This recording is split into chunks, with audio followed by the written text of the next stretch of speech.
Hi, I'm John Sarakis with the Digital Mastermind. You're listening to The Climb. This is where agency owners and leaders tune in to get growth tips and strategies for growing their businesses.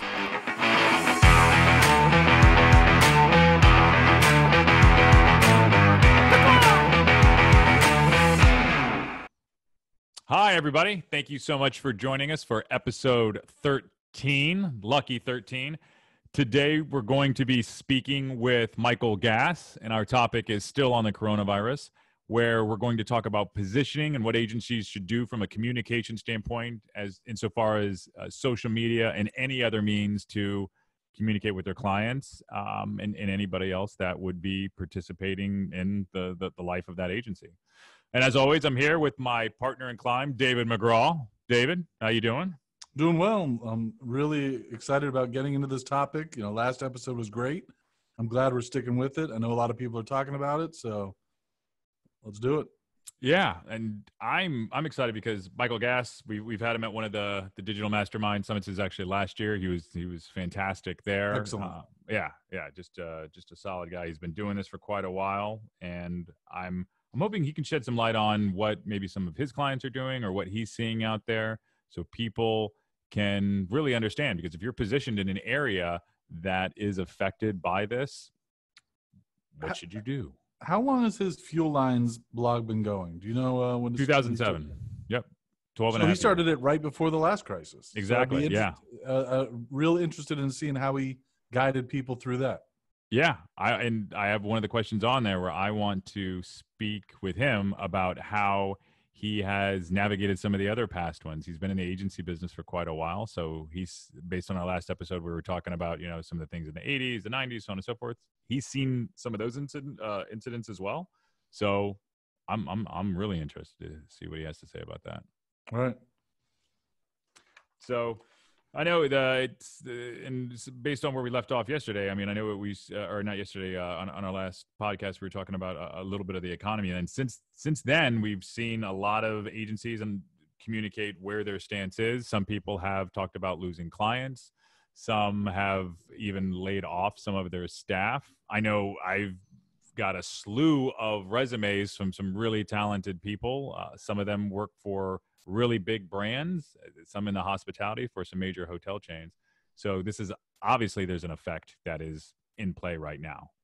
I find it surprising and fascinating that people are making those moves that fast. I mean, I understand that it could come to that, and laying off or furloughing but and maybe that's just my being naive in business, but like, I'm going to wait till the last possible second to cut staff. And I feel like there's no way business could have just slammed shut that fast for these brands, is it? I mean, could it have? I mean, I guess so, but I just feel like it shouldn't have happened that fast. And people should still be in that, am I going to get let go? Am I staying around phase? But they just kind of went straight to, nope, you're done.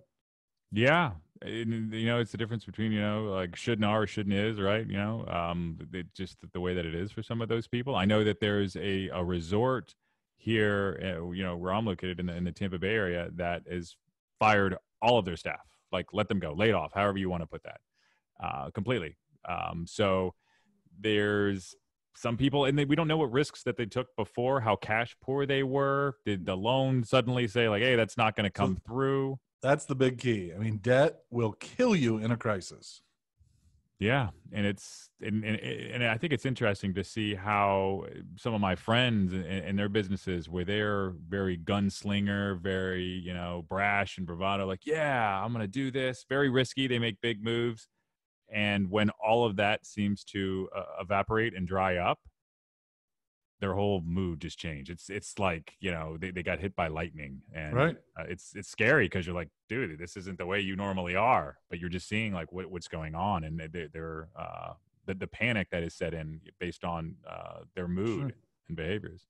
And just to give people context of where we're at with the recording, the Congress and Senate just agreed to finally sign a deal that's going to help small businesses. So it'll be interesting to see how that rolls out over the next month or so. And, last episode we were talking about SBA loans and making sure your cash flow's good to go.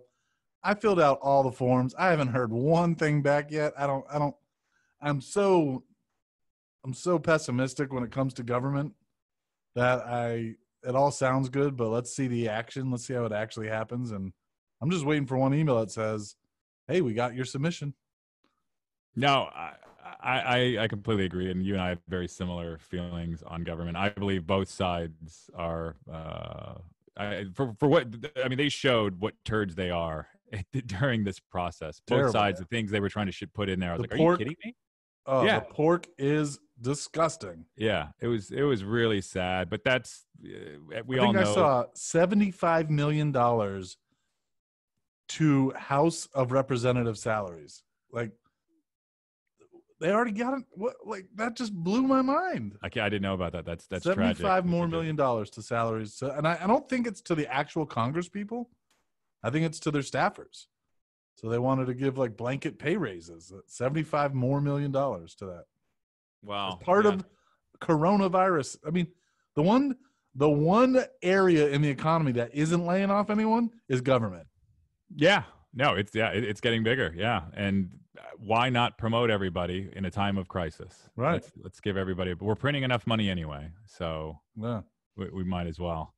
And I guess along those lines, I know there's been David C. Baker had a really good podcast this week, or like a free webinar. So I want to give a plug to him based on firing or furloughing employees. I personally didn't watch it, but I heard from a lot of others that it was really strong and really fantastic. So one of the interesting notes about the law, the budget that they just put in place for the coronavirus help is. And again, I haven't read the actual law. This is the interpretation that I read in an article. But for small businesses, they're going to give you a loan. And throughout the duration of the crisis, if you don't lay off anybody, then your loan is going to be forgiven. So I'm reading that as free money, as long as you don't fire. That is free money, I believe, the definition. Yeah. As long as you don't need to fire anyone. Because if your business truly tanks, if your business is 100% servicing travel agencies or hotels, then this government money will help you float, but your business is destroyed. So, but it's also, when do you get the money? I assume immediate or within a couple of weeks, or else it'll be worthless. But the number, and I agree with that, the logic of what you just said, but just like you sent in the things for us based on SBA or whatever, bridge loans and whatnot, you didn't hear anything back. Right. The government will make a statement about something without understanding the workflows and the processes and things that have to occur. So if you're getting log jammed, you're not going to get your money. And that people are like, all right, well, I still got to eat. Most of the time, this stuff sounds great for politicians to get reelected, but it never actually gets to the people that need it. It gets to the friends of the people that are supposed to get it. But I remember they passed a law, and the politicians bragged so much about making sure that if you hired a veteran, this was shortly after, the initial war after 9/11, right? Mm-hmm. So we had a lot of soldiers coming back. And if you hired a veteran, then you were going to get some kind of tax credit. Yeah, they still have that. Huh? They still have that.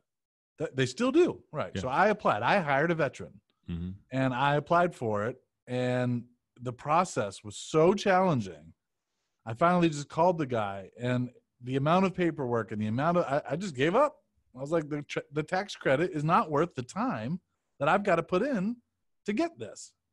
And so that's when I kind of realized, I'm like, all this is a lot of worthlessness. It is, but I think it's like you spoke about in last week's podcast where you were talking about the line on the SBA loans, like what agency helped you fill this out? Right. We had a client years ago that was a company that helped people fill out for the tax credits, and then they took a sizable chunk of it, right? And it was made, for major companies. Yeah.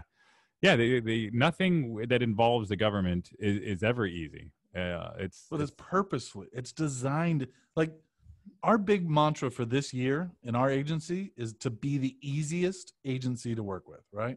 Mm-hmm. And the government, I feel like they have printed on their office walls, like, go Irish, or how like Notre Dame slaps the play like a champion. I feel like government officials say, make it as difficult as possible. And Yeah. they slap that every time they head into the chamber to make a law. Slow them down and hold them back. And that's what Exactly. they're hitting as they're walking in there. Right. But along those lines, I don't know. I honestly don't think it's by design. I just think it's a lack of accountability, because why not half-ass your job? There's nobody coming behind you other than your own, work ethic to say like, hey, this is the best way to do it.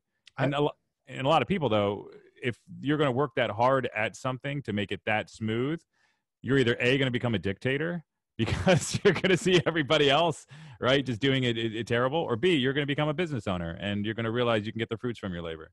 But I do honestly think that they make it difficult as a gate, a gatekeeper, because they know that most business owners aren't going to go through that. And the friends of the friends are going to know exactly how to get through that process quickly and easily and get that money. I don't know. I guess I just can't think there's somebody behind a curtain, or like there's a whole working group that is, like, okay, we need to make this is too easy, guys. It happens. But think about it this way, or I bet you didn't know that Google supported net neutrality or was against net neutrality. Right. They wanted, I don't know, is it for or against? The ones for it wanted... It's a neutral net is what they wanted. So right. if you were for it, so they were supporting the one that they wanted Comcast to be able to charge you for access because they had the money for it. They wanted to make sure that no upstart could come in and unseat them. Yeah. So it's counterintuitive though. Like Google came from the free internet. They should be supporters of it, but it's all protectionist. Yeah, and I think that goes along the lines of a lot of people step on the people that they came from. Yeah. So I think it's a sad part of what happens a lot. Not all the time, right? Some people will appreciate it and help them out. But bringing it back to I was like, all right, we gotta loop this thing back, man. Yeah, so bringing it back to coronavirus and marketing, and I guess to bring it back, I'm thinking there are people out there trying to market in a negative way or kind of like addition by subtraction, by taking away from another brand to lift them up. And I'm thinking, I saw that the other day on TV or on a radio ad, and I just thought that is the worst way to market during a crisis like this. Are you talking about like all the scumbags that are just using this as opportunity, where they're going to send another damn email to us? Dude. Or they're going to say like, hey, here's my coronavirus discount. I keep getting these one-off emails from people like, hey. I just saw the worst thing on LinkedIn, and I hope it's got to be the person's got to be connected to me or you or somebody, but it was a lawyer that put a post out there that said, have you been forced to work from home? Have you been forced to work from home because you're over 60 because you're high risk? Well, high risk is not, an official employment term, and that's discrimination. Like, it basically was like small business owners are freaking out trying to figure out how to cope in the coronavirus world. So they're sending people home, or they're saying don't come to work, or what. And this lawyer was actually giving you a template of how to sue your business owner if they didn't behave 100% correctly during a time of crisis. I was floored. Yeah, that's a scumbag. Yeah, but the whole market for them is going to completely change. Yeah, that's tragic that's going on. But what companies and agencies should do from a positioning and standpoint is what we want to talk with our guest about today. Maybe we'll slip some more government in there, because that's a hot topic apparently. So I want to thank Michael Gass for joining us. Michael, thank you so much for being here. Good to be with you. Good to see you again. Oh, likewise. Thanks. All right. So as you may know, before we get into everything, I like to give listeners an idea of your climb, where you came from. So correct me if anything in here is wrong, or if you wanted to add anything. So sure.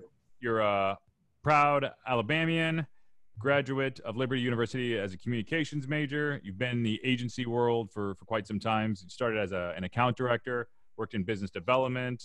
You've worked for quite a few agencies, including Lewis out of Birmingham and Bohan out of Nashville. And for the last 12 and a half years, you've been consulting with your and communicating through your wildly successful blog, Fuel Lines, which has been rated among the top 100 marketing blogs in the world, according to Ad Age's Power 150. That's it. All right. Right on. Yeah, and you currently live with your lovely wife in Birmingham, right? Or right outside? Uh-huh. All right. Another quick recurring theme is like to get an idea of the tools that you use because it kind of paints a picture, from a marketing and technology standpoint. Are you iPhone or Android guy? iPhone. PC or Mac? Mac. Email, Office 365, Gmail, something else? Outlook. Outlook. Oh man. All right. I guess that's Office 365. Right? The note taking, Evernote, Google Docs, OneNote. Evernote. All right. I'm a big Evernote fan myself. And most used app on your phone? Probably my weather app. Really? Weather guy, huh? That's because you're a boater. We had a tornado just north of us yesterday. So, oh, really? Oh, yeah. That'll keep things interesting. Everybody all right? Yeah, everybody's fine. All right. All right. So it's so getting into some of these questions, safe to say you've seen a downturn or two in your career, I assume? Oh, yes. I started in the Great Recession. I started my consultancy just a month prior. And so timing was absolutely perfect. Yeah. No, I know. I started mine at the pit, and so did David. So yeah, we're pretty familiar with that. Along those lines, would you say that was the worst? Which would you say is the worst for agencies? Was it one maybe in the 80s, 90s? That one? The recession was in the 90s was so long. Mm-hmm. It just took a while to get back, and then it changed. The industry. Social media was fueled by the recession. And it probably accelerated much faster because of it. And then there was a paradigm shift in the way you got new business. And I saw that very early on. Instead of chasing new business, it was all about being found. And so 2007, I started my blog and started creating content. And that's before we were, talking much about content marketing, but, it was the magnet that started drawing everybody in. Now everybody's on board. And there's a gluttony of content. And a lot of things have changed. I miss the Wild Wild West days, the early days of social media. Yeah, less noise, less pirates out there just taking good ideas and destroying them. So you started in the recession. Now, so based on that, we should see an explosion of more people right now. Actually, before, don't answer that question. Forgive me. When you started writing your content, was it like a place to vent based on? No, it was actually, I shared tutorial and tactical information that clients could take and utilize. And that's what made my blog so popular back then, was just, here's how to do this, point 1, 2, 3, 4, that kind of thing. And because I was really a little afraid of creating content. I've been around great copywriters my whole career, enough to know that I wasn't among those. Yeah. But the content that I shared, because it was of value, is what accelerated the traffic. And a lot of agencies still have a tough time learning that lesson. Somebody just yesterday shared tips on how to do cold calling. Like, people are going to cold call right now during this period. It's just it's nuts. But they just can't take their foot off the accelerator. And instead of creating content of value, it's more of the patting themselves on the back and our new hire, and we've got a new office, and we've got a new client, all of that kind of thing. Surface level BS evangelism. Yeah.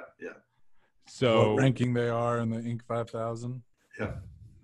He's calling us out on that. That's important, right? You still got to talk about the beauty pageants, right? Yeah. But I mean, I agree. I think you need something that has a little bit more heart and depth. And they need to understand the website's the place for everything about your company, everything about your agency. it's the place to share those accolades, because it's your brochure. That's what's expected there. Mm-hmm. But a lot of agencies still don't get how to do social media, especially in a time like this. And Mark Schaefer's a friend of mine, a consultant, wrote an excellent article yesterday on how to sell in a coronavirus environment. Mm-hmm. And basically Mark's saying, you treat this like you're at a funeral home. Mm-hmm. And what would your response be to someone, if you were at a funeral? It's totally different. Mm-hmm. The way that you would show support and try to be of comfort. And especially in times like these, that's the role agencies should take with clients, reaching out any way to prospective clients. My brother's in sales, and I was on the phone with him early this morning, and he said, and he's in the healthcare field, and he said those doctors' offices that he's calling on, he said, I'm delivering pizzas, and no overt selling or anything, and setting them at the door, and just letting them know that they're there. That's the kind of things that you do to be of help. Be sympathetic and empathic. Right. Yeah. Yeah. I don't eat cheese, so I would probably not accept your brother's pizza. But I have a lot of team members that do. No, I think that's a good idea. So I guess if we wanted to put another bow on that, it's soft selling, right? It's just being very gentle with the way that you're doing it and not aggressive in these times. Right. And especially in times like these, just being helpful in whatever way that you possibly can.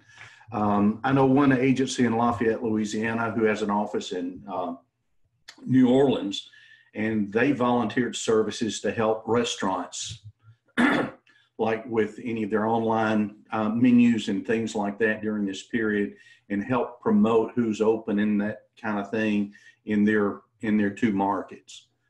And so there are plenty of ways for agencies to find ways, to be of help during this time.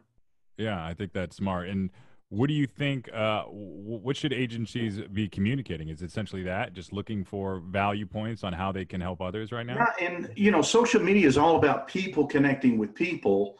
The agency owners, those principals, they're the face of the agency. Mm-hmm. And so whatever presence the agency has, it needs a face, and they should be that face. And but, they need to be doing things. Posting in social media, personal things. The adage that I always had, even before social media, was people want to work with other people they know, trust, and like. Sure. Mm-hmm. Social media is a great way to extend yourself and extend your personal brand. A lot of, other agencies are doing good during this time, and, they need to be the voice of the agency and sharing through their social media, their personal social media accounts and things like that, what's going on in their community and how to help their community. Even those who have a lot of clients out of market, it's a good way for them to, just let those prospective clients know kind of who they are. What would you, go ahead, Dave. How do you avoid from sounding like you're taking advantage of a crisis and marketing during a crisis? Don't market during a crisis and don't take advantage. If you're going to take any kind of an advantage, let it be preparatory. This is an excellent time for agencies to prepare, because the economy is going to come back. We're going to get through this crisis. But it's an excellent time to prepare, especially for new business. Mm-hmm. I listened to your podcast before where you guys were talking about positioning and the struggles of positioning. Yeah. It's a great time to kind of figure out your positioning, because I believe positioning is the foundation of new business. Mm-hmm. And that's why so many small to mid-sized agencies struggle. The reason a lot of small companies struggle is they can't get their positioning right. And David, I think you said in that discussion how hard it is.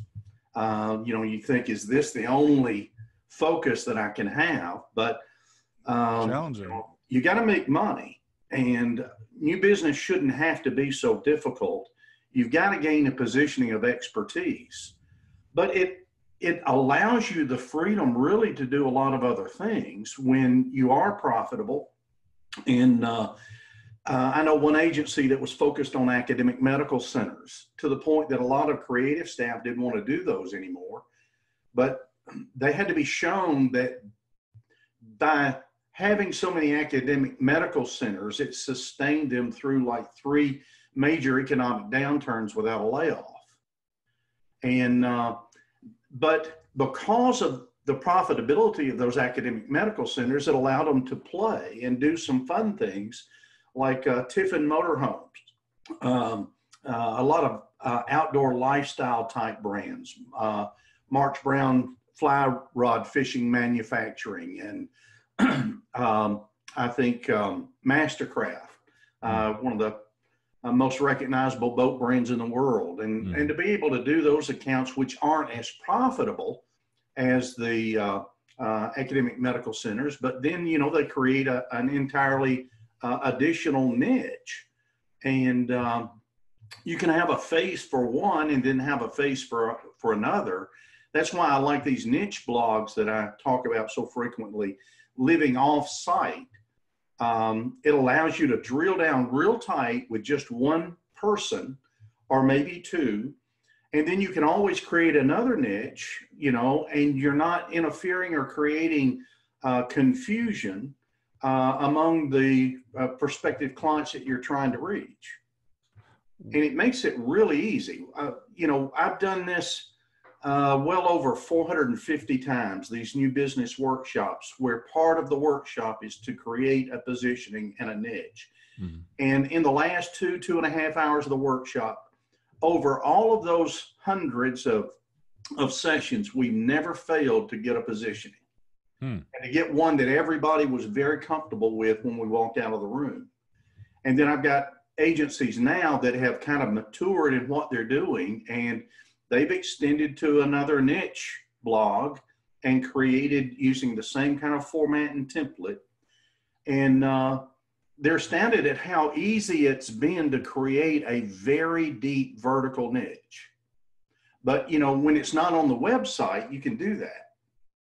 And because they don't feel like they have to be all in if somebody else outside of that niche happens to go to the website first. It still provides opportunities, referral business, and things outside of that particular niche that they're focused on with a niche blog. So are you saying, okay, so it's a niche blog from a communication standpoint. It's not necessarily your website, which you would say your brochure is communicating that, hey, we're this niche focused. You have this separate line in the water with, lack of a better term, bait that is going specifically for that. Like you said, the academia, the medical academia, right? Right. And if you wanted to pull all of your work, say, in a particular niche and make it easy, you can always create a buffer, a landing page specific to that audience, and they still, go to the website, which, most agencies and small businesses, you go to the website and you don't really know if they're niched or not. It's, so broad. Mm-hmm. And, but then they start looking and sounding just alike. Mm-hmm. So if you create a particular niche and you generate traffic to that niche, you can pull work. Say if you were focused on those academic medical centers, you could create a landing page specific for that, showing all of the work done just for that particular category.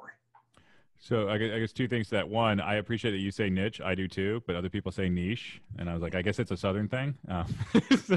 I don't think so. I've looked at, because, I go to Canada and it's niche. And so. Yeah, I say niche. And then other people we're in the same conversation, like niche. And I'm like, okay. But I was just going to say, when you use one word and somebody else uses it right back the opposite way, you're like, damn, am I wrong? Yeah, I know. It's like it literally will get up in your headspace. But so I wanted to acknowledge that. I appreciate that. The other is, let's say that you are an agency that either focuses on restaurants or travel right now. You are, niched in that space. What would you recommend that they would do with this time? You know what I'm saying? Based on I would get in there amongst them and help, volunteer things, do things, whatever's needed to get through this crisis, because they will appreciate whatever effort you make on their behalf, without it being a sales gimmick. I mean, you've got to be genuine. You've got to be very transparent. If you're not, it's no sense in doing it, because you can read it. I had an agency owner that I'd worked with early on in my career. And we were at lunch one day and he said, I'm across from a prospect and I'm thinking the whole time, my money is in your pocket. How do I get my money out of your pocket into mine? Wow. I'll never forget that. And I hated taking him into any kind of a meeting, because it was like the used car dealer that would make money off his mother. Yeah. And you can't hide that. And, he would praise and brag on people and everything, but you could see right through it. That's the worst. A lack of authenticity. Really help. And a lot of agencies have a great opportunity right now, and everybody's hurting, but you've got a great opportunity to really do some worthwhile things on behalf of humanity. Yeah. And then, so along those lines, you don't want to take advantage of anybody in this situation, right? But yesterday I was on LinkedIn and somebody was shaming others for, talking about the coronavirus in a promotional standpoint. And I was like, the irony of what you're doing right now is getting promotion because it had like a lot of likes. But I was like, all right, I can agree with the message, the tone, maybe not so much, but this also could be construed as that, right? And I'm looking in absolute. You got to be very careful with that, because my inbox, I've got all of these non-professional healthcare workers that are trying to give advice and all of this. What I do is read through a lot of good things, find some of the best and then share it. And get credit, right? And it's not for my benefit. Our city, the city of Birmingham's now in lockdown. My wife's one of the few that are having to go in to work downtown. And so, it's a real precarious time. And then I think we've got 18 at UAB Hospital on ventilators right now.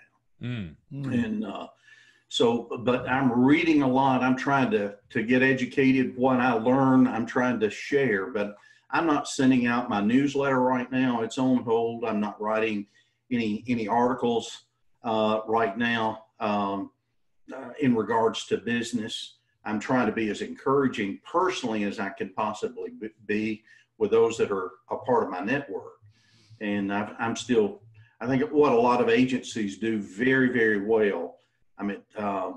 Most in commonality suck at new business, but what they do really well is take care of clients. And I've seen a lot of those messaging and updates and things that are beneficial to their client base. And I think all of that's great.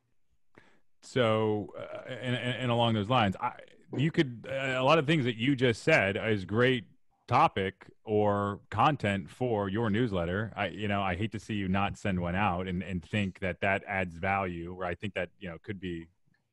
I just wanted to pause for a bit. One is my head's not there. Got it. A lot of other people aren't. I've got a son-in-law that's in quarantine. Oh, I'm so sorry, man. Yeah. And, we think everything's fine, but it's just one of those precautions. And because of contact, his work said you're off for 14 days and with pay, fortunately. So, a lot of people, their head's just not there. And I think the next 2 weeks for me is, I just want to kind of stay focused with this.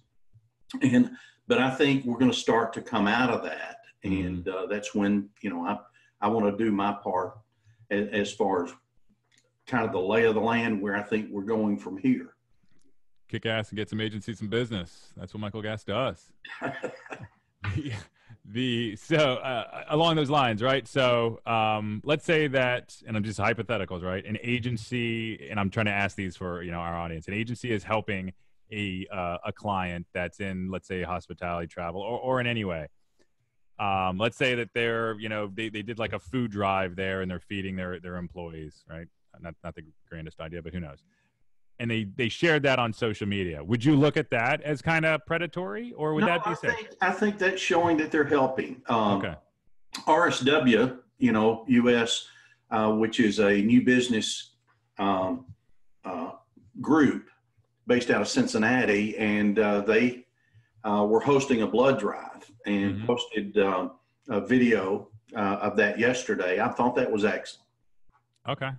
Did they announce what type of blood type they have? I have type O, which is apparently the least affected. Yeah. So, the guy that was giving me hell about it had type A, so I guess they're the worst affected. We're related though, so we can give each other hell like that. So, all right. So what I'm hearing is, long as you're helping, that is something that you could share on social media. I think anything you're doing. I didn't post this, but I've got a neighbor that's an RN. I mean, her yard was like 10 inches high, and I just went and mowed it. Didn't share it or anything. I mean, there are a lot of good things that we do too that there's maybe not a purpose in doing that. That was something that was kind of private, but yeah. I just thought this is a way I could help somebody else. I can imagine she's stressed to the hilt. Yeah. She takes care of her mother, who's a senior adult. And,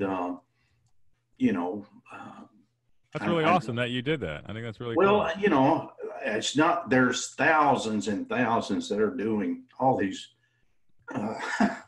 great things. So, yeah. Anyway. I love that. Yeah, and I guess it would be kind of weird if you're like, hey, I just mowed my neighbor's yard. Like, take a picture like a before and after, and you posted that. Yeah, no, I could see that. Yeah. All right. Do you think so if the agencies are adding value to their clients, helping out in any ways, what about changing a position in another area based on this? Do you think it's too early to do that, or should they work right now on potentially another position, because this is probably a pretty painful time for them? Yeah, I mean, you can explore it. There are, if you're in a particular niche, say with restaurants, and it's going to take a little while for that to come back, you either endure with it, or if you've got other opportunities, then how can I leverage what expertise I have maybe in another area? And, a lot of agencies have that ability. But, we had a guy that was at the conference that you hosted in Jacksonville. Yep. Strong Automotive. Located here in Birmingham. Yep. And, I imagine that industry is really hurting. Yeah, John Paul Strong. John Paul is, right there in the midst, kind of helping, and he's not walking away from his niche. He's going to suffer through with them. Yeah. Because it's going to come back. And, Based on working with other agencies in the past, let's say in the 90s, you said it took a long time. I believe you were probably at another agency then. I guess, was there a specific industry affected at that time? Granted, I think I was a teenager in the 90s. I was, yeah. There were certain industries that were hit very hard. Like real estate was hit. And I had an agency in Atlanta that said, commercial real estate's our forte, but it's going to be years before we get, come back from this. And they couldn't sustain that. So they were looking for another avenue. But, she was an expert enough to know her category very, very well. And, What'd she end up going with, do you recall? I don't recall. That was, good bit ago. Yeah, I'd be interested to see if she's still in business, because I have a really strong feeling that the commercial, I think we talked about this last week, the commercial real estate business is going to take another hard hit just based on the fabric of their business. People are now going to like, oh, I love working from home. And they're like, wow, yeah, Karen and Carl, they turned out to be great work from home employees. So we don't need this big office anymore. Well, and it's a time to kind of keep up with changes and what's going on and what do we do. And, I think it will impact our office space and being able to work remotely. My wife's on like an A group, and then a B group comes in the next day. Mm-hmm. And she worked from home yesterday. Oh. And she said, as soon as this virus is over, maybe we can get some rest. She said, I'm working harder now than I was working prior to this crisis. And I'm sure a lot kind of feel that way, but it's going to change us. Just, like social media. By the time agencies get on the social media bandwagon, it's dramatically changed. Mm-hmm. And I know you recall all of the insight people were sharing that, TV's dead and all that. Yeah, I remember. TV is alive. TV's changed social media. Social media is following the broadcast model more now than social media has been impacted, or television broadcast has been impacted by social media. Yeah, social media is trying to be broadcast in a lot of ways, and in some respects, it is. Do that. It's very much going to do that, and so you got to evolve with it as it goes.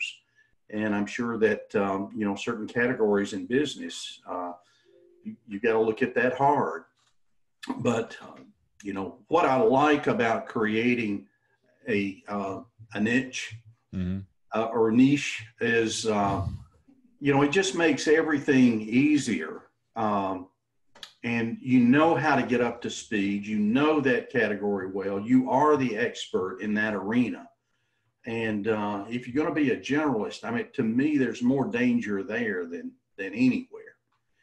It's a hard sell. I used to do 45, 75 cold calls a day, Monday through Friday, and never hesitated and was very good at it until this paradigm shift, that took place about, 12 years ago, or as it was taking place. And, in all of this time, I've never had to make a single cold call for any business. Really? Do you think, though, and maybe this is part of me, I used to have to cold call back in the day for business. And I think when your back's against the wall and you need it, you got to do what you got to do to get business, right? And if things got crazy in this situation, I'll go prospecting, door to door canvassing, essentially. Oh, I fully understand that. But see, an agency that has no positioning has to do it. I mean, they don't have to. I'm telling them there's an easier way than what you do. Got it. Okay. Have you seen agencies choose their positioning? And I guess what is that step, right? Because for me, anytime you niche down that hard or niche until it hurts, right? It's a scary thing. So do you hold their hand through that process? So because I removed the fear. By living off site allows them to get to a very narrow focus than they would ever be willing to do on the website. And so it's like, if this doesn't work, I'm not at that big of a loss. It's not that large of a risk. Mm-hmm. And then if it's working, I'm willing to go deeper and start involving maybe our overall branding, mm-hmm. which I love because, you're developing your agency brand in the trenches, mm-hmm. not in some office, trying to figure out, what works. Because I have agencies, I've done surveys and things like that. And I did one post on a descriptor, how agencies describe themselves in a single sentence. Mm-hmm. It's hilarious. Yeah. I mean, it's almost like zebras, everybody's saying the same thing, maybe in a little bit different way. Right. And you wonder why it's so difficult to generate business outside of your market in particular. You know, you have no positioning. You wouldn't allow your clients to get away with what you're trying to do from a new business perspective. And nobody wants to talk to the sales guy today. They've got so many filters. They want to talk to that agency owner, and they want a direct contact with that person. And that's why social media is so important, especially having a face of the agency, because it's really your vision, it's your culture, it's an extension of who you are, you know, as an agency owner. And so it's very important that you develop your personal brand along with that. So instead of changing the value proposition, let's say on the hero image of a website, right? The main thing, you know, we are this to the world and this is what we do, so on and so forth. You're saying start with a blog and then support that with social media, right? Right. And, you know, most agencies, they need to fast track this. They can't wait 9 months to start generating. That's exactly what I'm talking about. So it's like, okay. So what I do is help them. All right, let's get a focus and let's be rigid with this. Let's do 30 posts in 30 days. Mm-hmm. Wow. And putting that kind of pressure, it develops a process, because writing's the hardest part. Mm-hmm. I hate writing. Mm-hmm. I've been doing it, you know, for 12 years and I love the effects, but I hate doing it. Mm-hmm. And there are a lot of others that don't enjoy writing. And there's ways to develop a program and a process to develop that content. I'm working with a Los Angeles agency right now, mm-hmm. and we've got a copywriter that's working as a freelancer, helping develop this initial content. Mm-hmm. This agency is focused on the entertainment industry. I mean, they're in LA. Yeah. And but they've got a network of like 200,000 barbershop and beauty salons in the African American community, and teams that go in, and they work with some major TV networks. They work with studios like Warner Brothers Pictures, and but they've developed like this in-home marketing that they can do in helping promote those the entertainment, even through music, in those salons and barbershops. And it's really unique. It's a tremendous niche, and you know, they're kind of in Mecca in LA with this. And I just put him in contact with a former president of Warner Brothers Pictures, and on how to leverage this positioning even further that he's been doing. And it's extended outside of entertainment without even trying. AT&T called on him and asked if they could help AT&T do the very same thing. And I said, you know, well, what's the approach of the content? Should we be writing to the barbershop and salon owners about marketing their business? And this was kind of early on. We were doing the workshop, and he said, no, those guys and ladies, they know more about marketing than most marketers. They've got a ready-built community, and they are extensively utilizing social media to continue those conversations and build their business. And the unique thing about this agency and the agency owner is he was a stylist for 20 years before he got into advertising. And I said, do you know anybody else in the U.S. that has your credentials? And nobody. So taking a positioning in this unique background and then utilizing it as a tool for new business, you know, and he's just really, really doing well. So they had expertise in a specific area. You just helped them hone it with the messaging, correct? Yeah. So they weren't using social media very much. Yeah. They were doing some for the client, not anything for themselves.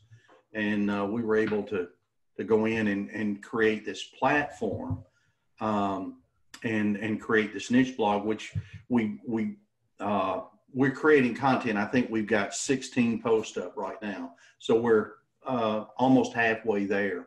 Once you get 30 posts, you've developed a system, but not only have you developed a system for creating content, your blog looks rich and full. You don't have to say, this is my new blog, because you can direct traffic there using a lot of different tactics. But it's kind of like the new business position today is you're the navigator of the ship, and you learn to build that online audience so that they can't help but find you. And you develop these specific calls to action that help that prospective client to know what initial step they need to take with you, and clearly define that. And so you can develop and create this and build your online community. Like, he's making connections with about 100 to 150 people per day through LinkedIn. But he knows exactly who to go after. And, you know, he's got, LinkedIn makes it very simple for him to start networking with this specific audience that he's trying to reach. Plus, he's delivering the content. We're replicating the content from the blog to his LinkedIn profile. And some of that has some viability to it and can expand his reach, you know, even beyond the niche blog, even though the content's coming from there. Is it all good? How long, I was just going to ask, how long do you think it takes in order for someone, you know, via niche blog and niche social media to be looked at as a expert in the field? Well, if you develop the right kind of content and that content is helpful, there's very few people are going to go through and read all 30 posts. I mean, everybody is busy and they tend to scan more, but they'll go through that content. If it's creating value, they'll keep coming back.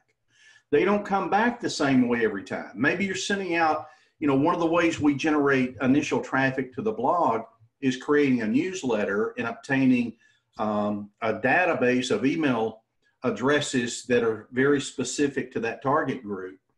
And that exposes them to that content.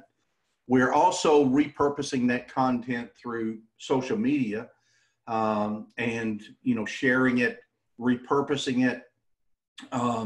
That will create that initial traffic. And then as people search for that content, it rises to the top in those categories. But today, you know, you boost content. The way I'm advising some clients, when you see a post and it has some viability, you're seeing, say, a post that's you shared in LinkedIn and it's getting a number of hits, then that's the time maybe to pay to boost that content even higher, you know. But that's a wise use of how to spend some of your marketing dollars on behalf of the small business or agency that creates value, gets that content out there to a wider audience, and helps again to generate that initial traffic to the niche blog. So you listened to one of our previous podcasts, and now you're on episode 13. So you've obviously looked at our website. Give us a little report card of how John and I are doing on trying to be that valuable resource to other agency owners. Because honestly, when you came into Jacksonville and I listened to your presentation, I talked to John, I'm like, I know what we need to do. We need to start producing content for agency owners and be that resource, right, and be that team that people can rely on. And especially, like, you think about times like now with, this coronavirus crisis going on, people are looking for guidance, and I want to be that team. And you got a ready-made community. You've got your members that are participating. That's attracted people like John Paul Strong and others. So doing events right now, of course, it's kind of a who knows when those events are coming, but you can use viral event or, online events and things like that when it makes sense. But one way to really get good at this is start with the community that you already have. Mm-hmm. Help everybody to start connecting together through social media, because a lot of people go to those kind of events and participate like in your group, because they've got a lot of other owners that they're talking to that are going through kind of some of the same issues that they're going through, and they like that. So you can just continue to expand your community. I work with a number of agency networks, and one in particular was wanting to develop their network in South America, and showed them how they could geo-target and build that community online. And so, you know, you've got a great ability to be able to do that, but start kind of where you are and successfully networking and communicating with them, and just keep expanding from there. So it's funny. Actually, when you were talking, I think Dave and I were like slacking back and forth. And I guess when started managing this group, the DMG, it was always an idea of creating content. Like you, I don't necessarily hate writing. I hate publishing, because most of the things I write get about 80% done, and then I'm like, ugh, you know. And then it's that last 20 to 10% that I can't get complete. Well, you know, the writer that we're working with the LA agency knows nothing about salons and barbershops. Mm-hmm. She's reliant upon that agency owner for that. Mm-hmm. He's very good at getting it, you know, to the 50-yard line or whatever, and then she can carry him over and get it finished with maybe a conversation or two. And, you know, journalists, if you know any journalists that are out of work, they're great, especially those, you know, in the newspaper industry. They're accustomed to writing in inverted pyramid style. They're accustomed of writing on a variety of topics. I know, but I think it's my ego. I can't have somebody else write for me. Like because I've written. At one point I was a copywriter. Not to, you know, so I've done those, and I've written a lot for clients. I think it's when it's myself, and I know what it is. It's a fear mechanism that I just got to get over. Hit publish and quit being a baby, and just you know. But here's where things need to change. I mean, I've got a Yorkie. We've got to hide its ball. I mean, it sees the ball, it's going after. Compare me to your dog. I love it. In direct sales, you know, get me a phone. You know. You're going to go after. The dynamic of the relationship is so different. If you can be smart enough to get a prospective client to initiate the call, think about it. You know, you own the relationship from the get-go. But it takes some work to get there. But rather than me manning the phone and doing what I used to do and doing it very well, the reason I don't have to do cold calling is because I'm creating content. And it works so much better. And if I do that right, and I'm consistent in delivering that, and I'm providing that kind of help and expertise, and then I've got a machine that keeps all of that going in recirculating it and getting it out there and taking the time to build my online community. It's just so much more effectual. That's why I do it. Yeah. You know, I would much rather pick up a phone. Yeah. But you know, that's the thing. I think it's being disciplined, right? That's what we're talking about here. And then not, because I love to take action and move in a direction, and I hate what I'll call an open loop, which is not having something unfinished. And I took on the challenge based on when we spoke, and I was like, okay, I'm going to pump out, 30 articles. And I think I got 12 half-written ones right now. And I've had this horrible process where I've tried it in the past. I've sent it to somebody else where we go back and forth on it, and it doesn't work for me. But what I'm taking away from this is I need to buy a Yorkie. I'm kidding. Yeah. What I'm taking away from this is I essentially just need to just blast through those, finish those, and then get those out. And a perfectionist complex comes to me, at some points where it's not this like perfect. Yeah, you got to get over that. I know. And I've been doing this for the last 10 or 15 years, ever since I've been, publishing content intermittently, but I haven't made it a habit. And I think that's the thing where it's just, all right, cool, boom. It just has to, keep going. This podcast. I'd set a day, I'm going to finish the 30 by this point. And then, as I'm doing that, I'm also going to build my online community even further. Mm-hmm. And, then I jumpstart the traffic. I don't announce like in that initial newsletter, hey, here's the first newsletter. Here's my first 2 articles. Right. It has the appearance of age and good quality content. You keep them coming back. But you almost have to look at it like a newspaper.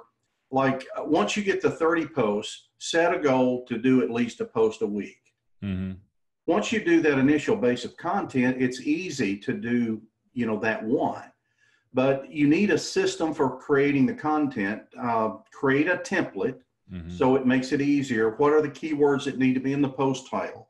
I encourage the ones I'm working with to write in that inverted pyramid style where the most important information is at the top, like a newspaper report.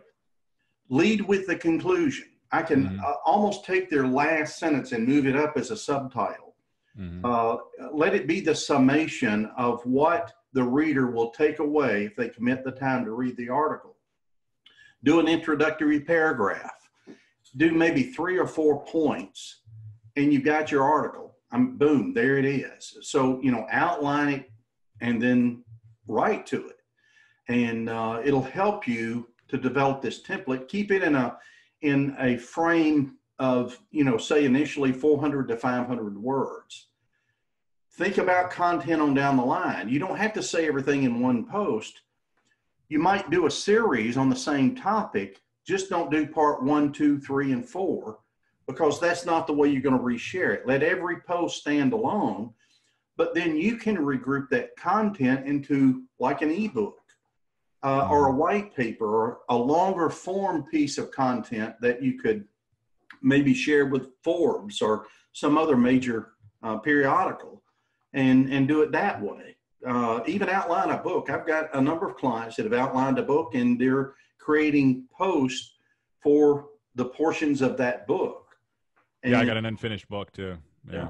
It's like 2 years old now that I stopped in the middle of editing because I got frustrated. But the other thing too, though, is with my book and then with all this other content. And granted, I don't hate the stuff I'm producing. I like it and I think it does add value. But those 30 posts that we're creating, there is just so much garbage, and just shit that people are throwing online. And it's almost like littering to me. I don't want to. Yeah, correct. And see, that happened before when most agencies finally got on the content bandwagon. Since about 2015, we have doubled, if not tripled, content online. It's ridiculous. And a lot of it is just generic.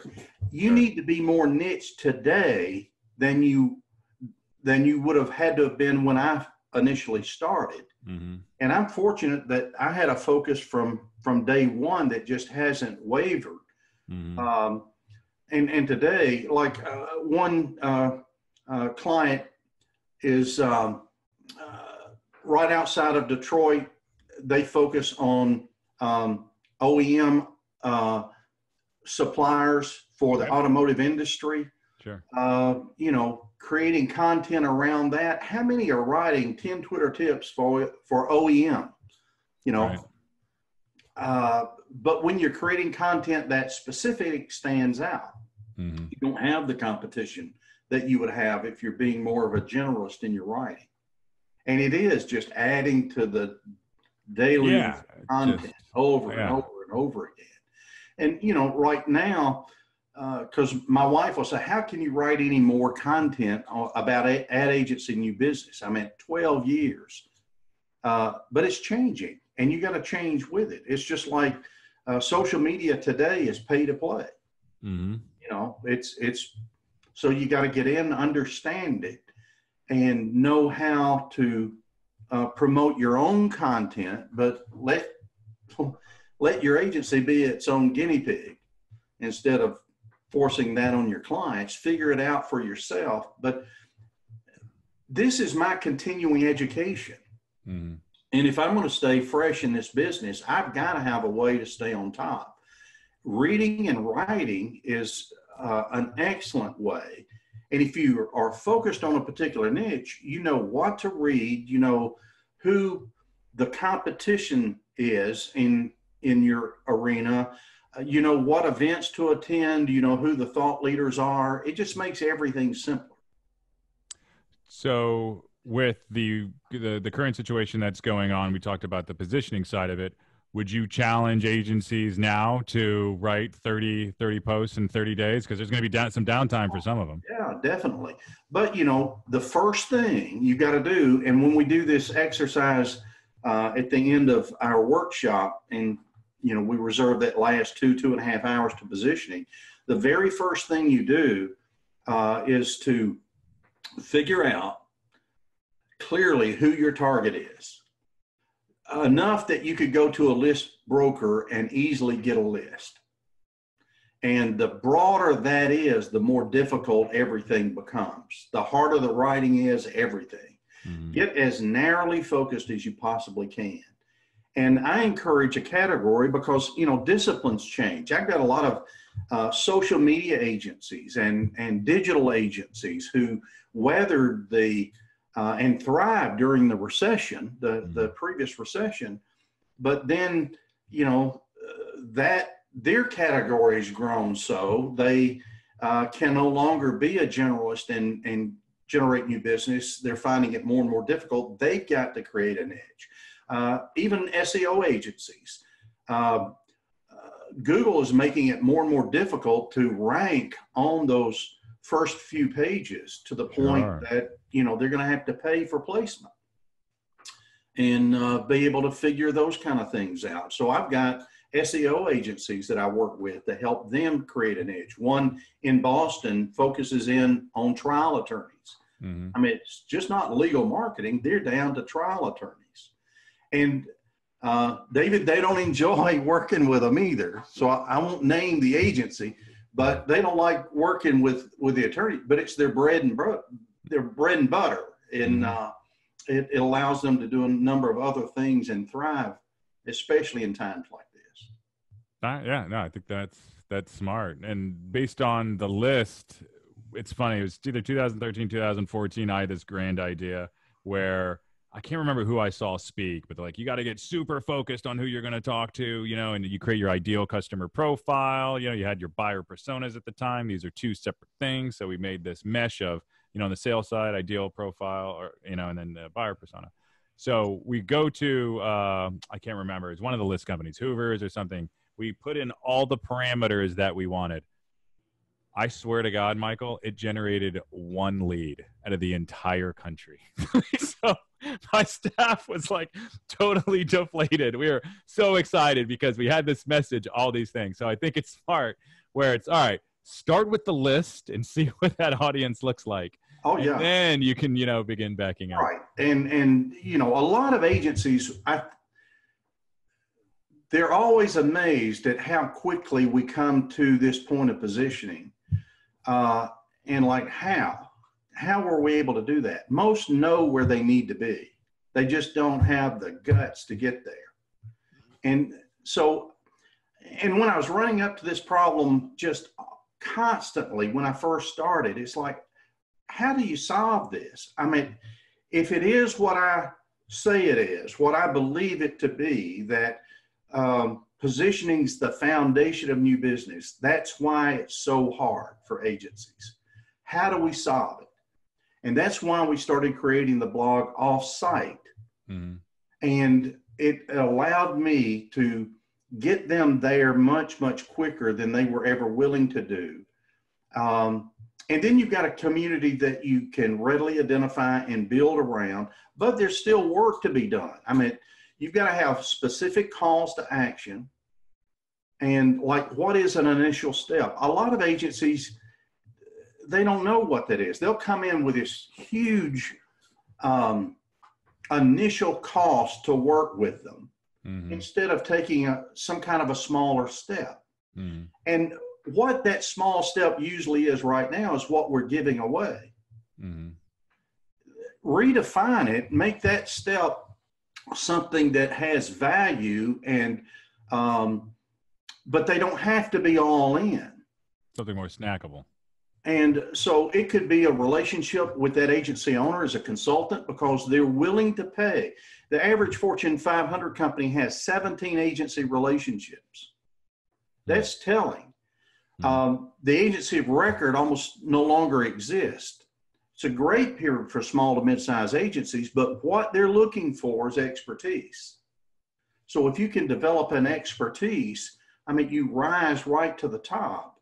But, you know, how does that relationship, what's an initial step to take with that particular audience? A consultant and just going in, or doing some kind of a discovery workshop. You've got to get your head around their challenges, but don't offer that for free. Charge something that maybe would be lower than you normally would charge, but that they don't have to wait a week or so to think through it. Something that they know, yeah, I would do that. Because, you know, when I was doing new business on staff at an agency, I never had problems getting meetings. Mm-hmm. You know, they like being wined and dined and lunches and all that kind of stuff, or they love to pick your brain for free. Sure. And so many agencies are so guilty, they're giving away too much. Mm. And what they should do is, you know, kind of hold back a little bit, create an initial step that doesn't cost them an arm and a leg, where they can kind of kick the tires, look under the hood, get a feel if this chemistry is really going to work. And if their perception of you as being an expert, you know, matches up to reality, and give them that opportunity. So sell the initial step. It makes it much, much easier to do. All right. I think that's a good They're willing to hire you, especially, you know, over, say, a 3-month period or something like that, or doing some kind of a discovery workshop. And then, you know, we're going to come back with a plan that you could initiate, you could have another agency initiate, or we initiate.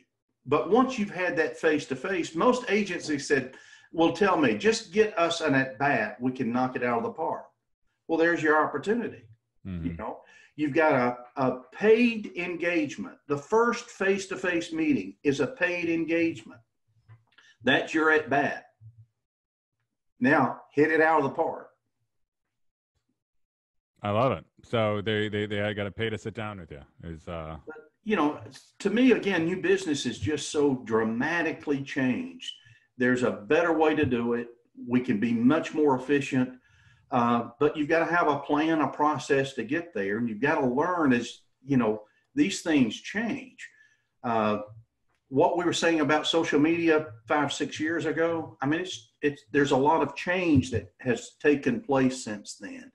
And you've got to have a way to be able to get in and get up to speed as quickly as possible, you know, and having that focus, having that target audience. When you do that, then it's like, you know, working a big jigsaw puzzle. You start, you know, looking for that outside border, and then you start moving in, and the pieces of the puzzle just start falling into place once you've identified the target. Okay. So you would essentially, to sum this up, you would recommend to agencies to essentially, you know, use social media wisely, right? Yeah. You know, definitely during this circumstance.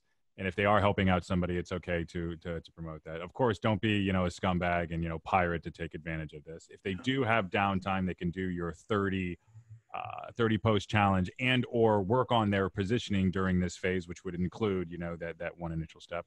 Or B, they could hire you essentially to walk them through that workshop. Yeah, and you know, when kind of the economy comes back, we're doing live events and things like that again. You know, in the meantime, if they need a guide, I've got 7 steps. I'm glad for you to share my email address with them, and if this is your space. Yeah, the copy of that, I'm glad to send that. It provides some examples and kind of an outline of how to get from point A to point B.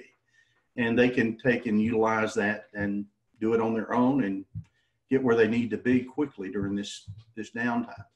Okay. If you wanted to use this last minute to promote anything or peddle anything, this is your space. Feel free. Just we're coming back. We're going to get through this. Okay. Be kind. All right. And peddler. Yeah, I know. That's a little. People have talked about their favorite band to nonprofits they want, but I got to say, I think yours is my favorite right now, Michael. And how can people get a hold of you? Just Michael at michaelgass.com. You can put in michaelgass.com and it'll take you also to the blog site. Awesome. One final quick question. I'm a huge movie freak. I love the 3 movies that you have behind you. Is there any reason that you chose The Godfather, Tombstone, and True Grit? Just enjoy them. Also like the posters as well. And okay. So. All right. Cool. All right. Well, hey, Michael, thank you so much. Please be well and safe. Stay safe. Absolutely. All right. You too. Look forward to the next one. Bye now. All right, David. So what do you think? I think it was great. I just for our audience, Michael Gass came to DMG 2019 in Jacksonville. That was my first exposure to him, and I thought he was great then. A lot of what he said in today's call was an echo of that messaging, and that it really resonated for me because that was the first time I really heard that. So I love it. I think Oyova's kind of pivoted to mimic a lot of those lessons, especially in 2020. So, I thought it was great. Yeah, I thought it was really good. I like what he said about essentially the positioning standpoint, where it wasn't necessarily don't shift or anything, rather focus on what you have from an account management standpoint. Also, like I like his brother's idea where he's delivering pizzas instead of just like, hey, here to support and help you, rather than, try to do anything other than that. Because I think now looking at it, that would be a bit greedy, right? Do you remember when we first met that you told me a story that for you to get into places that you wanted to get, you would just send them a pizza? Yeah. And they would have no clue who sent it. And then you would just show up and go, did you enjoy your lunch? Yeah. I had an old boss that he sent somebody a fake Rolex, right?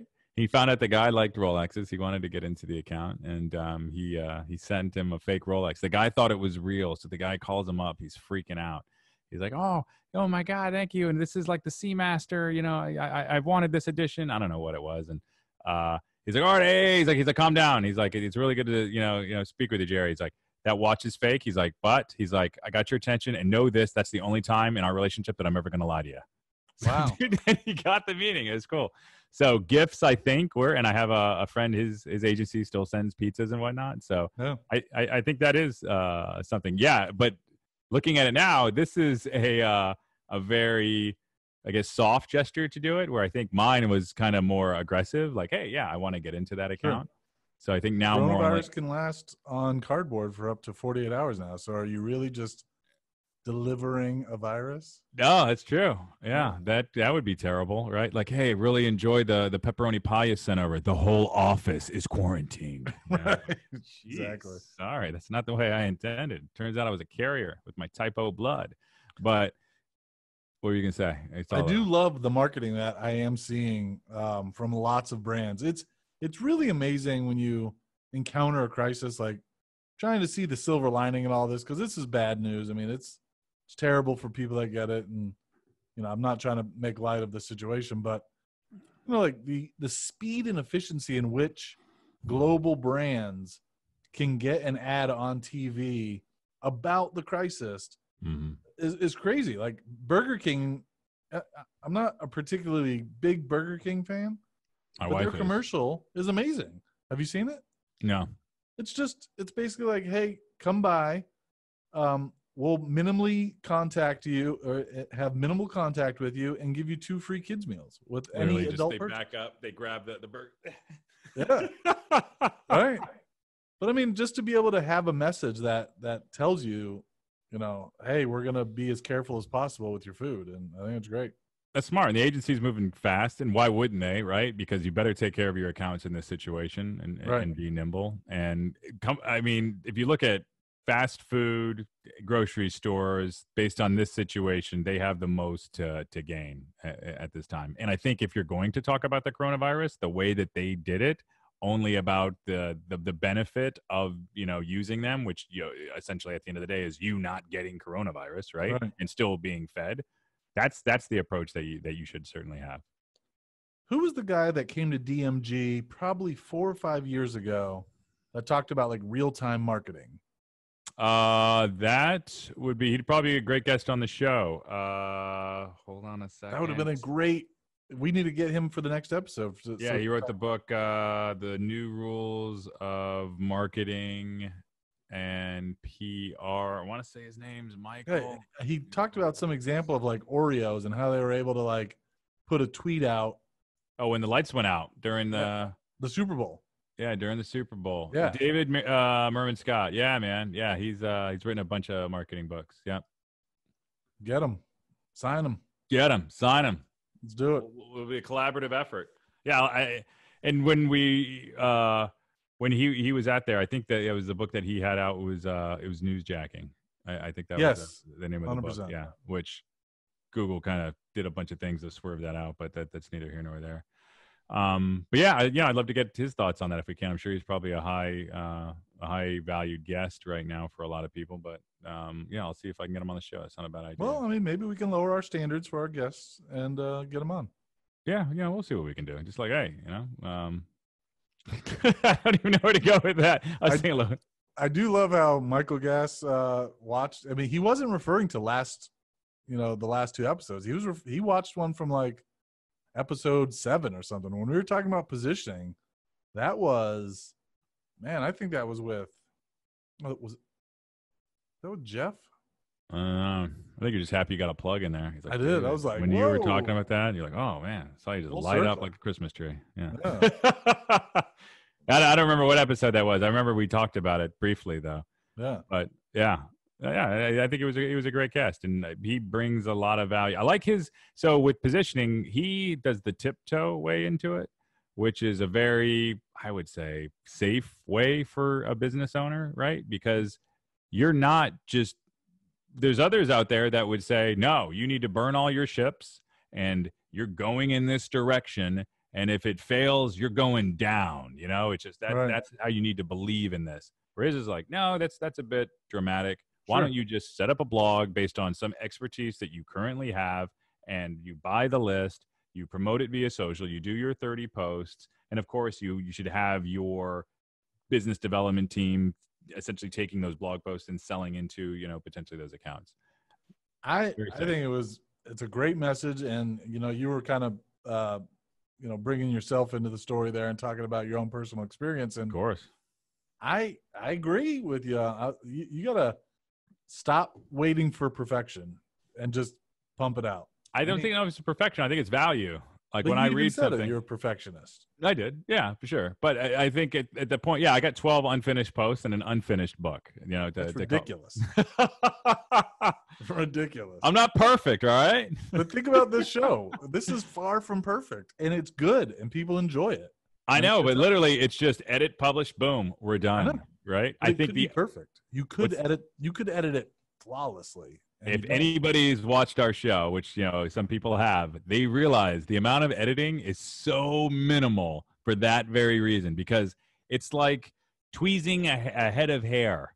Once you start, like I'm not going to stop. The whole head would be bald. You got nothing. And I think the issue with writing is it's essentially just tying it out, right? And yeah, you know what? I'm going to make a commitment on the show. I've made some others in the past that I'm going to put out at least one blog post a year. That's it. A year. No, I got one right now written on the coronavirus that I need to publish.